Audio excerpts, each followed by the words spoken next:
জনপ্ৰিয় ধাৰাবাহিক বেহাবাৰী আউটপোষ্টত অভিনয় কৰা মৃগাংক বৰ্মনৰ মৃত্যু। হঠাৎ মৃত্যুত সাৱ দিব লগা হ'ল জনপ্ৰিয় অভিনেতাজন। ত্ৰিকোণীয়া প্ৰেমৰ বাবে মৃত্যুক সাৱ দিব লগা হ'ল জনপ্ৰিয় অভিনেতাজনে। গুৱাহাটী মহানগৰ গড়চুকত ৰক্তাক্ত অৱস্থাত প্ৰিয় অভিনেতাজনক পোৱা যায়।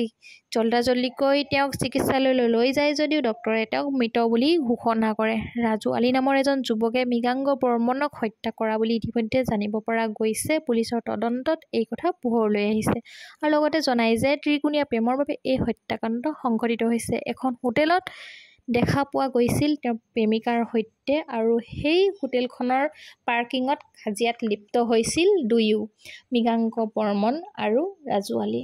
তাৰ পাছতেই ৰাজু আলী নামৰ এজন যুৱকে মৃগাংক বৰ্মনক হত্যা কৰি হোটেলখনৰ পৰা ওলাই আহে আৰু সেই সকলোবোৰ চিচি কেমেৰাত বন্দী হয়।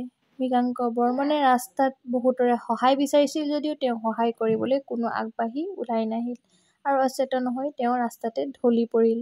কিছু সময়ৰ পিছত তেওঁক হস্পিতাললৈ লৈ যায় যদিও কিছু সময়ৰ পিছতে শেষ নিশ্বাস ত্যাগ কৰে মৃগাংক বৰ্মনে। বৰ্তমান ৰাজু আলীক পুলিচে আটক কৰিছে। ৰাজু আলীৰ ভাষ্য অনুসৰি তেওঁৰ প্ৰেমিকাৰ সৈতে প্ৰেমৰ সম্পৰ্ক আছিল মৃগাংক বৰ্মনৰ, সেয়ে তেওঁ হত্যা কৰিছে বুলি মৃগাংক বৰ্মনক তেওঁ ভাষ্য প্ৰকাশ কৰে। ইতিমধ্যে সামাজিক মাধ্যমৰ যোগে বহুখিনি কথা পোহৰলৈ আহিছে। দোষীয়ে উচিত শাস্তি পাব লাগে আৰু লগতে মৃগাংক বৰ্মনৰ মৃত্যুত সমগ্ৰ অসমবাসী দুখত ভাগি পৰিছে।